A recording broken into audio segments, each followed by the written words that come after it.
Creating great products isn't just about product managers and their day-to-day interactions with developers. It's about how an organization supports products as a whole, the systems, the processes, and cultures in place that help companies deliver value to their customers.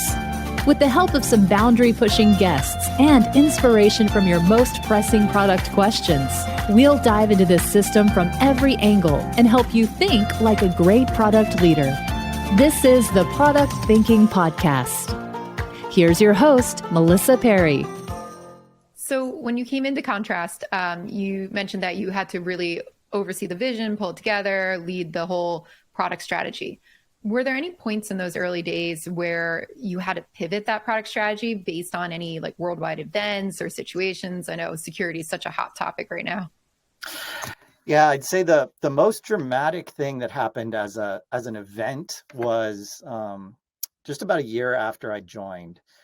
We'd been working on building out a broader version of a portfolio where we went from kind of a single product vision to building a larger platform. And there were some parts that we had pieces of, one of which was around a feature called software composition analysis, which really helps you look at open source software and is it secure?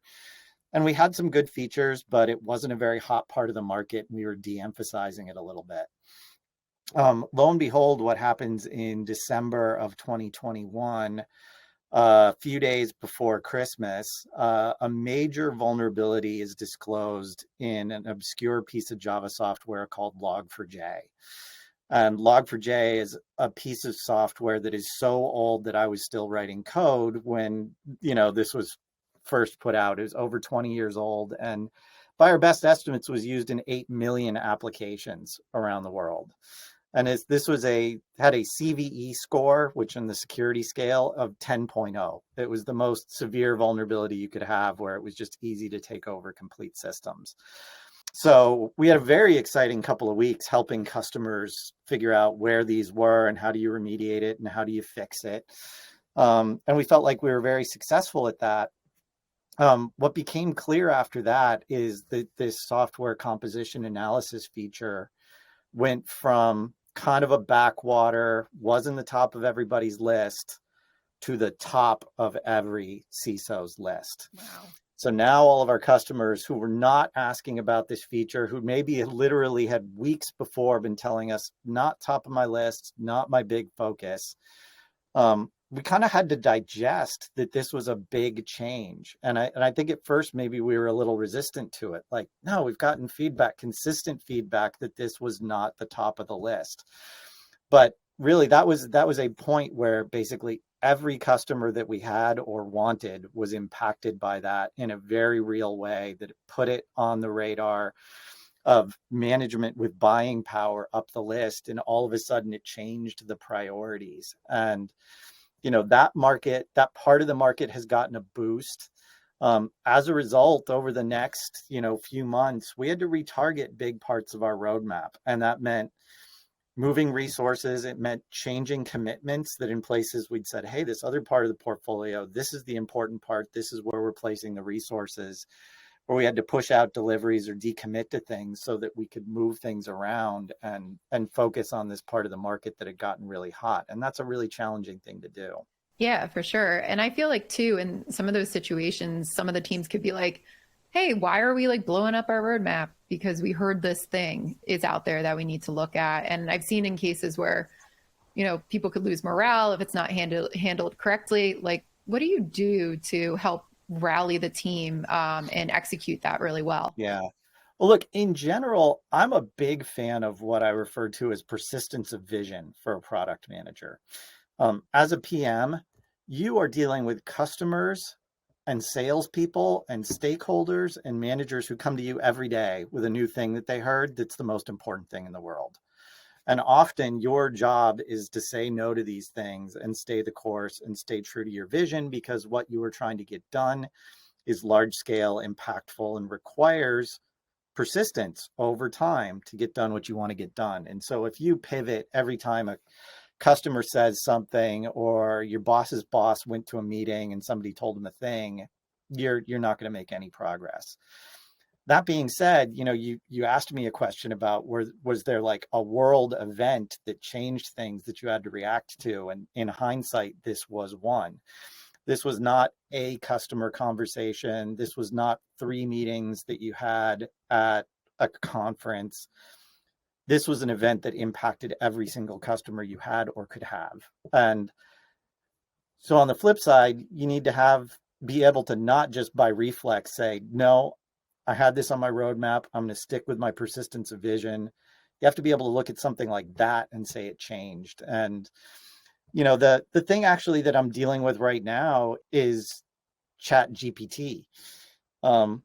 That is a thing where the industry is saying, is this a flash in the pan? Is this the next cryptocurrency, NFT? It's not, by the way. Mm-hmm. But the question is, how do you in a sensible way make decisions about how a shift in the technology landscape needs to start impacting your roadmap and start changing what you're doing?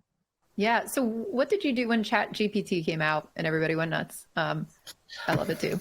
But what did you do to like evaluate your product strategy to say like, hey, should we be utilizing this? Should we look if it's a flash in a pan? Like, what was your thought process, understanding it, trying to figure out how to apply it? It's a great question. And I'd say we're still very much in the midst of this. And I'd say everybody's going to be in the midst of it this year. But I think that the product managers who are taking it seriously are going to be really glad that they did a year from now.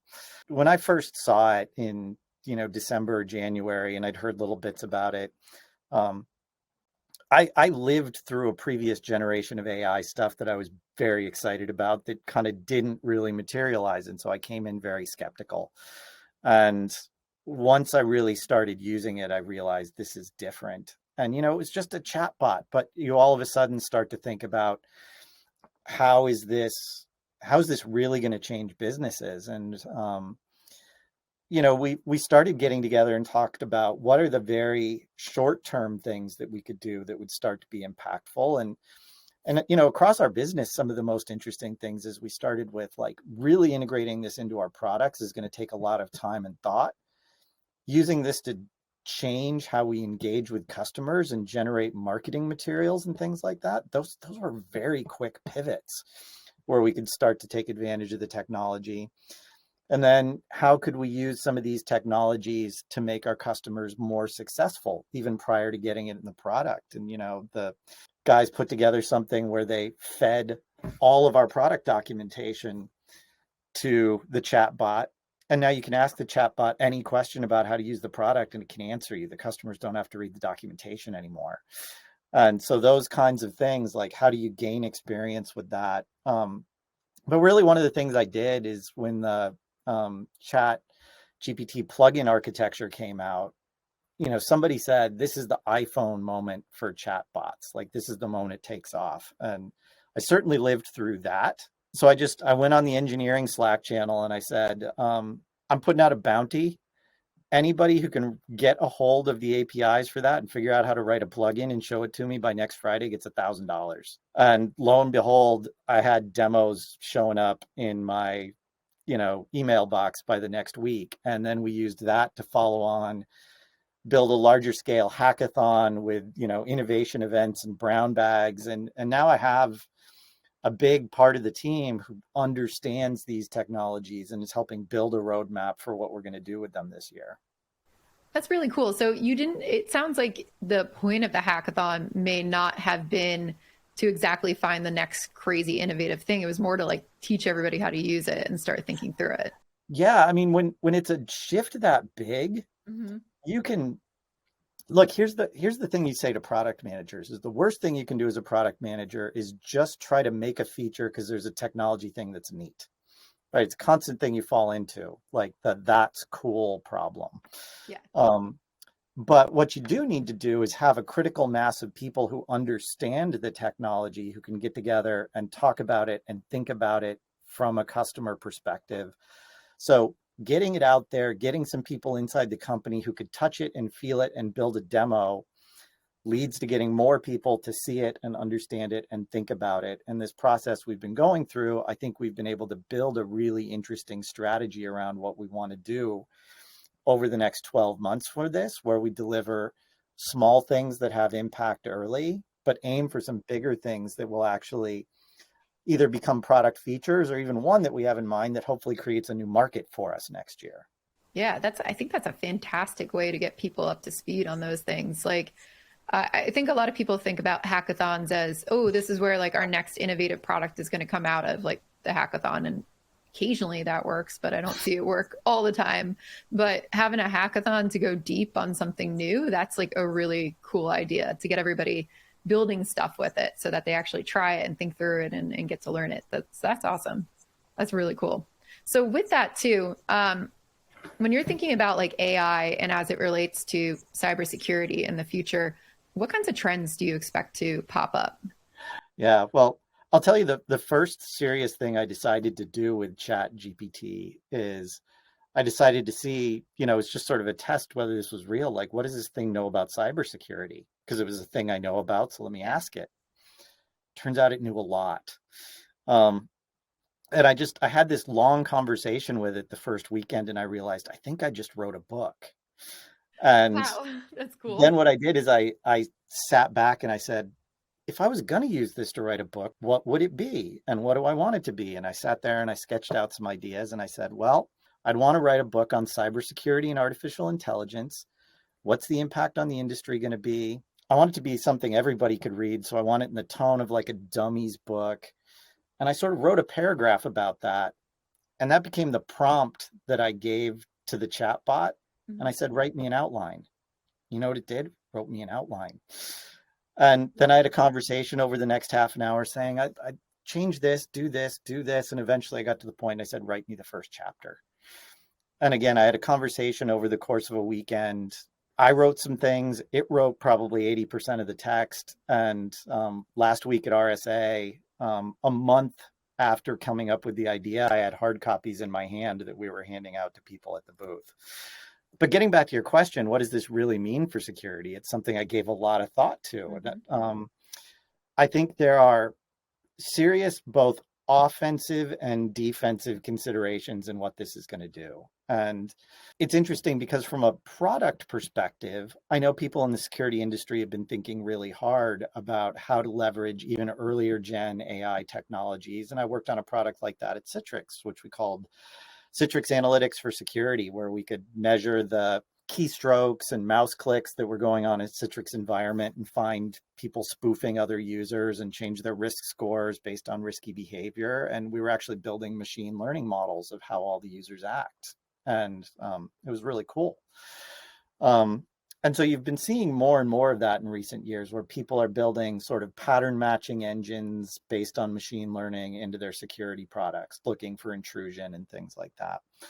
What's interesting with the chatbots coming along and that capability growing so dramatically is the threat vectors are now crazy. The biggest worry in cybersecurity is sort of the lowest tech one, which is phishing. And it's email phishing, and it's also spear phishing. These things have suddenly dramatically in the last few months gotten so much better. We used to joke about like the Nigerian prince scam where you'd get like this little chain letter that was in incredibly poor English asking you to send money. And all the phishing training you take says the first thing is like, is it really written in good English? Is it grammatically correct? Because if it's coming from somebody in North Korea or Russia, it's probably going to show those signs. Well, they don't anymore. They're all perfect. They're all flawless.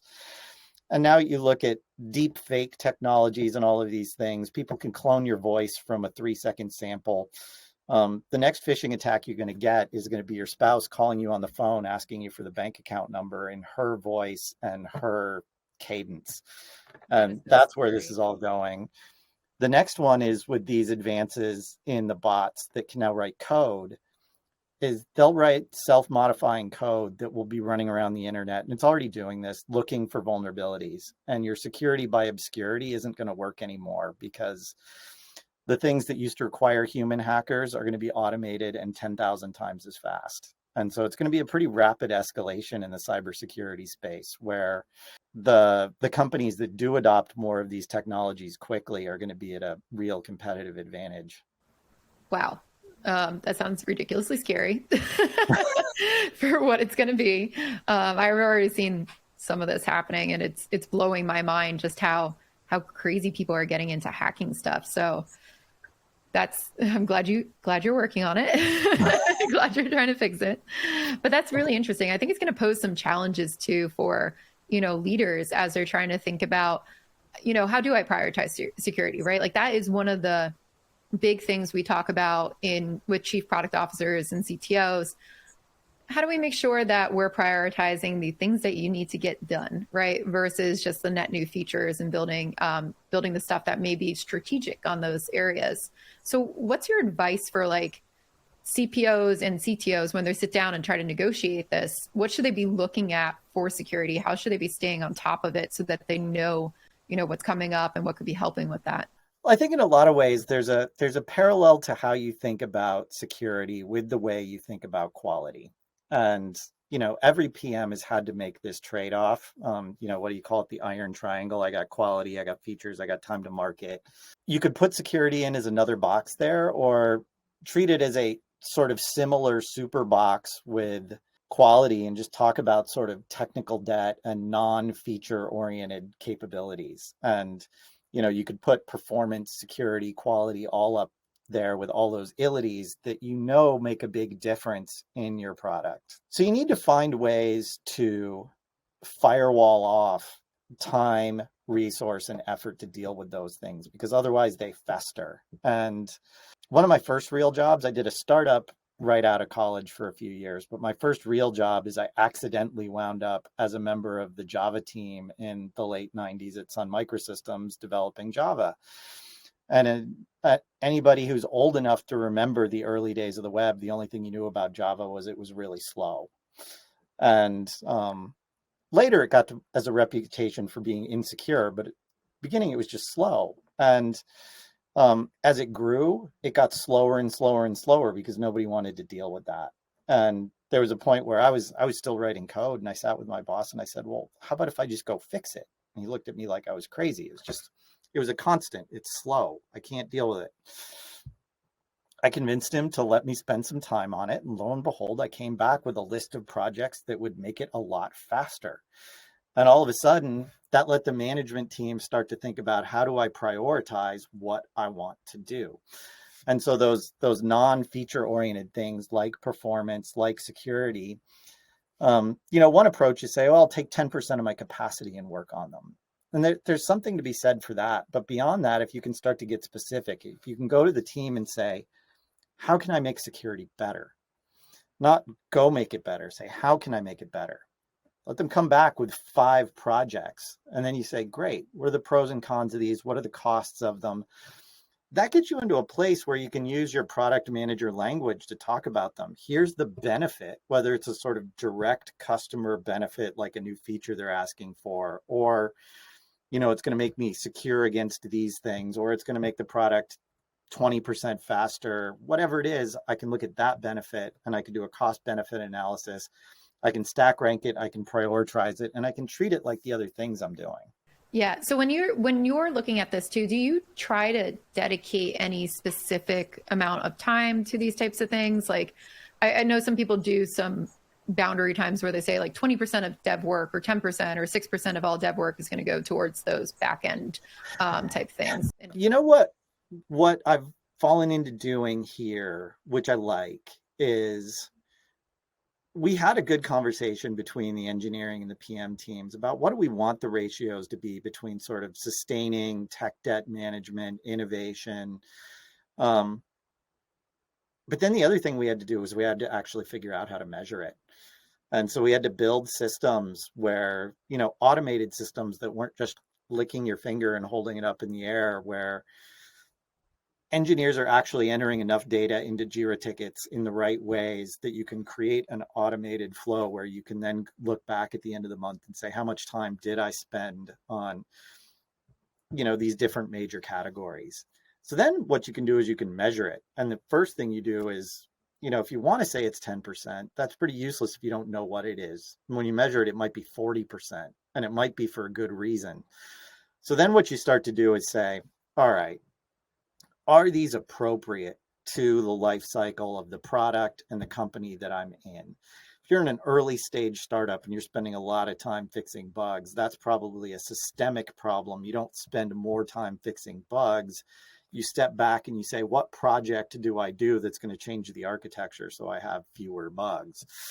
On the other hand, if you're in line, then you start to manage to it and you track it month over month. And if things start to get out of whack, then you decide whether that makes sense, or if you want to make a conscious shift where you say, I'm spending X% of my baseline, but I want to move more on this. Like maybe I'm willing to take more risk on technical debt for 6 months because there's been a big shift in the market and I need to jump on it. But you make that as a conscious decision.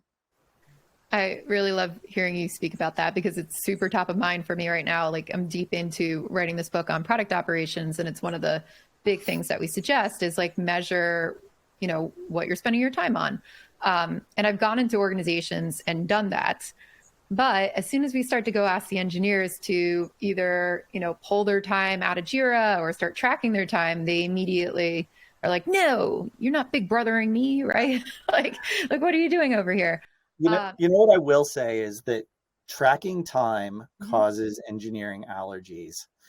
My view on that, though, is it's not about any individual engineer, how they're spending their time, because they're terrible at tracking that anyway. And one of the reasons we went to things like t-shirt sizing for features is because statistically it doesn't matter to be more specific than that. And so if you're dealing with kind of story points and t-shirt sizing, and adding those up at the end of the month, it's probably as good as having somebody time track. And I think actual time tracking gets really demoralizing for the engineering team. So I don't do it.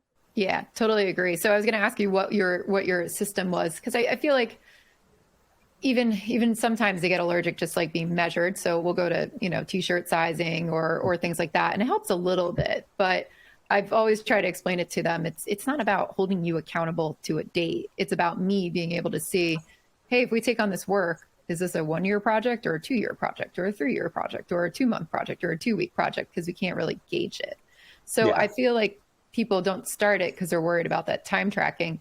What do you do to kind of automate getting those insights? Like what kind of system do you use, and how do you kind of translate those t-shirt sizes or anything else into something where you can look at it and say, oh, this is like something that's going to take a quarter, or this is something that's going to take a month or something like that? I'll be honest, there's still a fair bit of art in terms of how that works. And for me at my level, I've gotten to the point where I'm pretty dependent on having a strong management team that's able to combine some real world data with a lot of real world experience.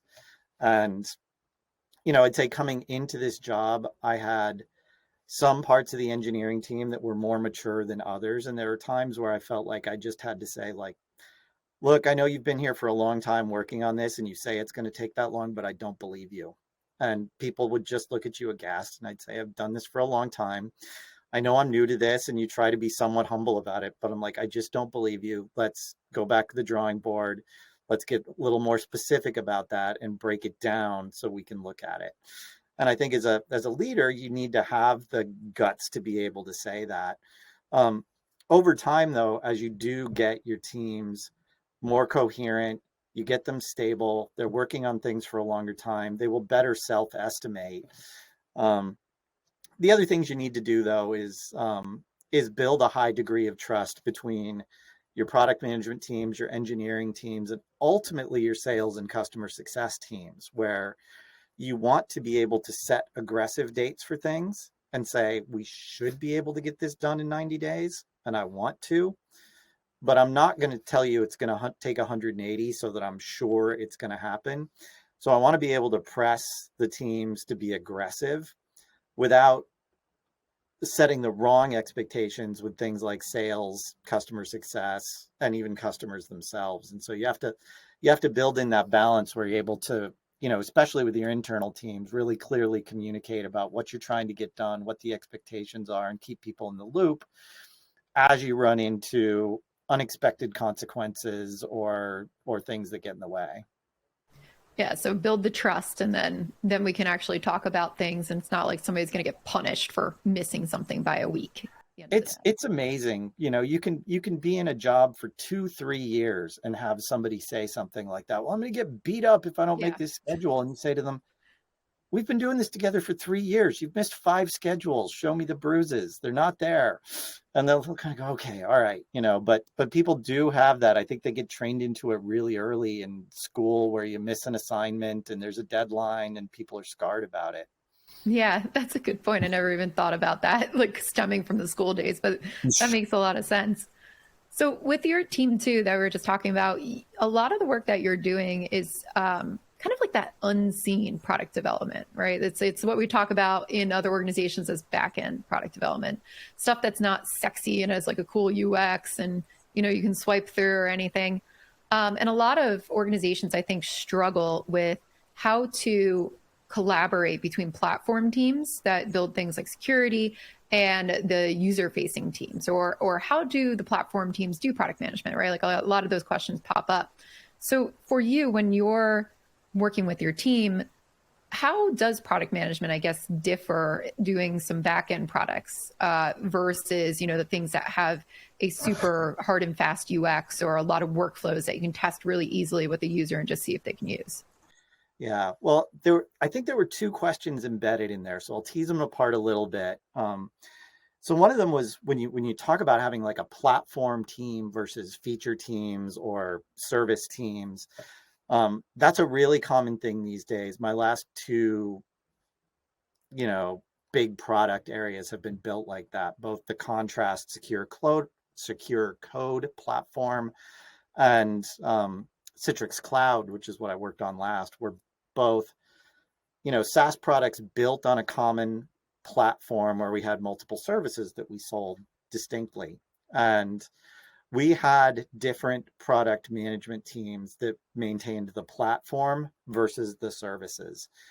I think that your platform teams, as a rule, not surprisingly, tend to be more technical product managers. They tend to be, not always, but often ex-engineers who kind of came up through a coding background, who can have that very sort of shared relationship with the engineering team, but need to have that more customer-focused vision, and who can also hold in the head the fact that they have 2 customers.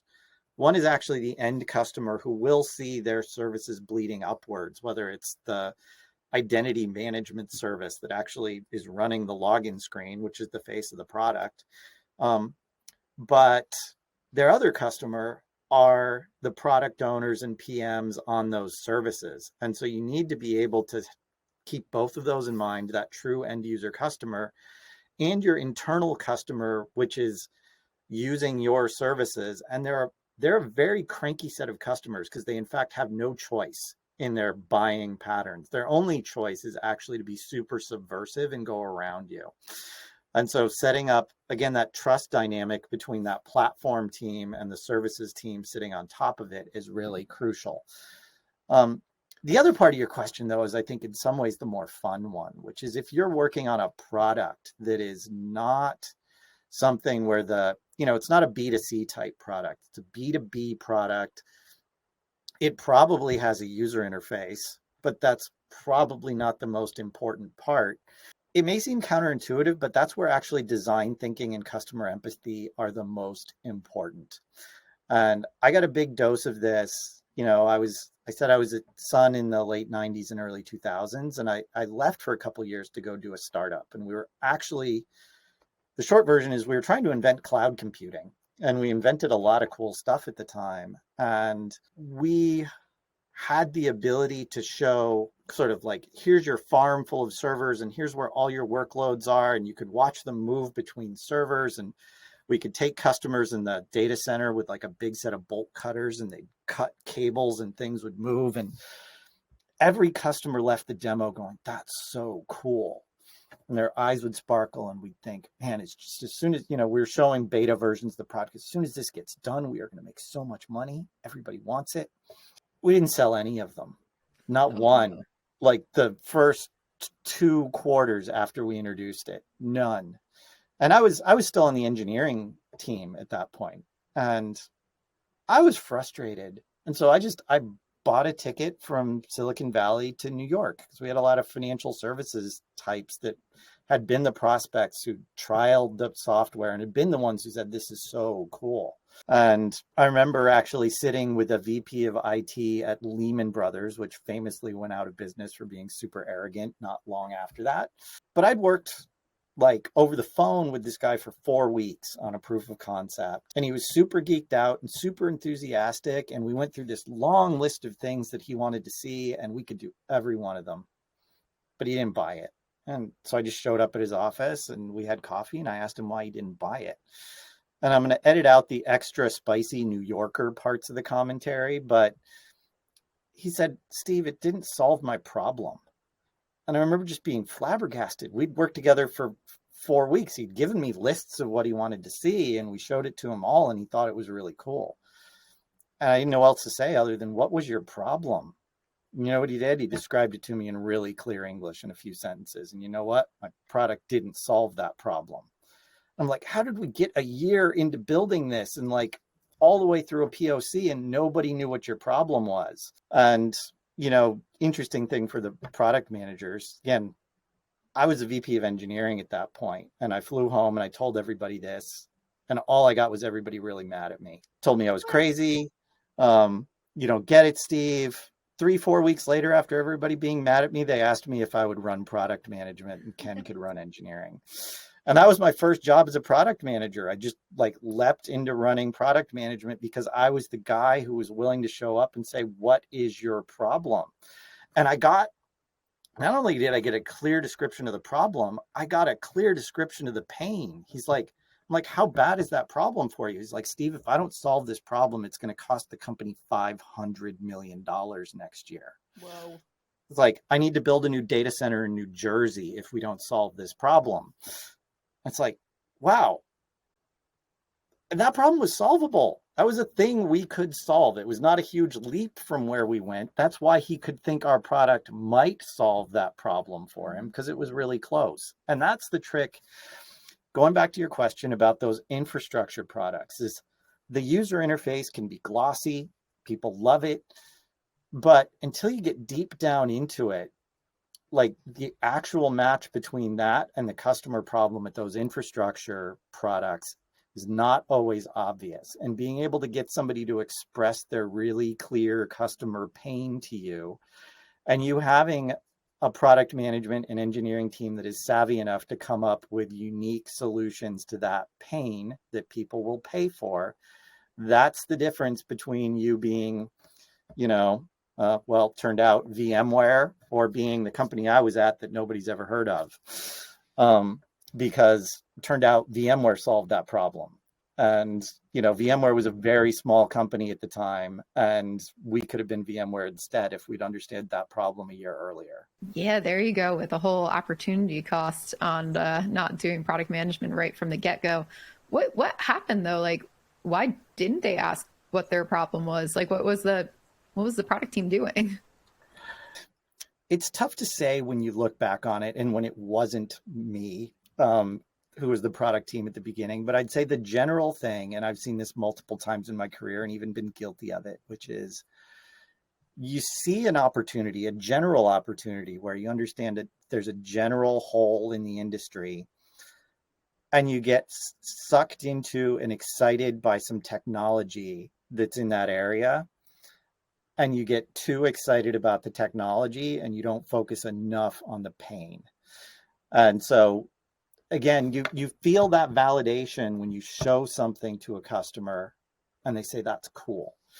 And that's become a watchword for me ever since, is really talking to my product managers about differentiating, that's cool, I like that, I love that, with that solves my problem, I would pay for that. Those are two very different things. And the first one gives you that dopamine rush in your head. They like what I did. You take the note, you say, I love this. This is fantastic. And you run back and show the quote to your boss that validates what you said. Those are not validating words for a product manager. Those don't count. Having a customer who's bought your product, who a year down the road says, I love your product, that's true validation. Put that up on the wall. You love that because that customer understands what they're getting and they still love it and they love you. That's awesome.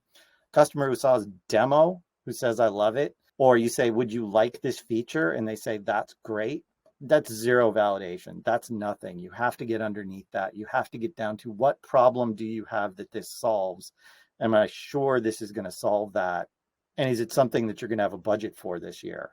Otherwise, it really doesn't matter. So when you're hiring product managers to, look for their aptitude to do this, to see if they'll fit well into the cybersecurity world too, what types of skill sets or traits are you looking for to say, yes, I want you on our team? It's a great thing. And I would say, look, I'm a big fan of having PMs who are technologically savvy, but I'd say way too often people assume that it's hard to teach the technology stuff. And so they'll take the technology savvy over the soft skills. And I actually think it's way harder, bordering on impossible, to teach somebody the soft skills of how do I interface with customers? How do I interface with an engineering team? People who are smart will come along and learn the technology. And if they've built a great relationship with the engineering team will teach them the technology or back them up on the customer calls or the sales training or whatever it has to get done. So I'd say the people skills, the empathy skills. I ask this in every interview that I ask of a product manager. What's the most important quality that makes a great product manager? And almost anybody who the first word out of their mouth is empathy or something that's a direct map of that, I will hire them. When they come back with, well, almost anything else, I will probe them about why that is and give them a chance to get around to that. But I've seen too many examples of somebody who's super deep in the technology area, has a ton of experience, who winds up being an ineffective product manager because they don't have those soft skills. Yeah, those are the ones too that I see really make or break an effective product manager and product leader too, right? I've run into so many people who want to be a CPO like you, and they haven't mastered the empathy for the people inside the organization, let's say, to build those stakeholder relationships. Like they might be great at the customer part, but they've been building great products for it, but also having that empathy for your fellow leaders and for your stakeholders and for the sales team and that. The sales team, it's shocking how few product people have true empathy for how hard the job of a salesperson is. And that's one of the things, is getting them out there on not just meeting with the customers who own the product. That's great. But like getting out on those early sales calls where people are basically saying, I don't get it. Boy, that's going to build you some empathy really fast. Yeah, that's a great way to learn, trial by fire right there. You'll hear everything that you want to hear about the product. I like that. Well, this has been so great talking to you, Steve. My last question for you really is, what do you think is the future of cybersecurity? What's it going to look like? And what should we be paying attention to as product managers as things start to evolve? Yep. So I think one of the big shifts that's happening, and it started with two big incidents, one of which was Log4j we talked about. The other one was SolarWinds, which was a pretty big security incident. It's causing a shift where the governments of the world are waking up to cybersecurity. The United States now has executive orders from the president and a new cybersecurity strategy that are dictating that you move past what I'll call a check the box approach to cybersecurity. So much of security is compliance driven today, where the requirement from your customers or the government is that you followed the process, that you ran the test, that you checked the box. Nobody's been brave enough to say the requirement is your software or your environment is secure. And that's changing.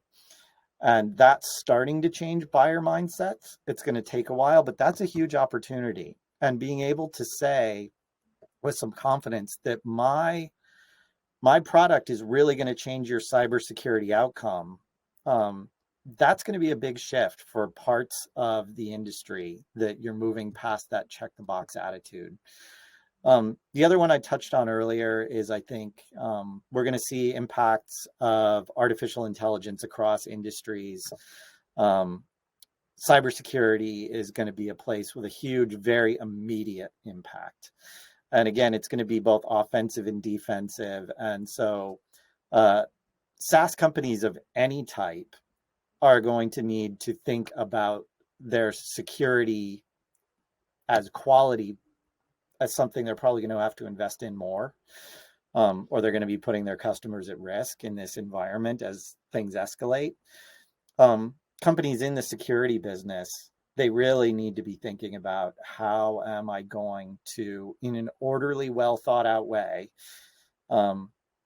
integrate more of these technologies into my defensive products, because it will make a big difference, and you're not going to be able to keep up if you don't. Definitely things to be paying attention to as we watch this all unfold. So thank you so much, Steve, for being with us. If people want to connect with you or read more, maybe read the book that you just wrote, where can they find you? You can find me on Twitter at Virtual Steve. That's one of the easiest places to grab me. Great. Well, I hope everybody goes and checks out Steve and his work after this. Thank you all for listening to the Product Thinking Podcast. Next week, we will be back with another Dear Melissa episode where I answer all of your questions. So please go to dearmelissa.com and let me know what you're thinking about. We'll see you then.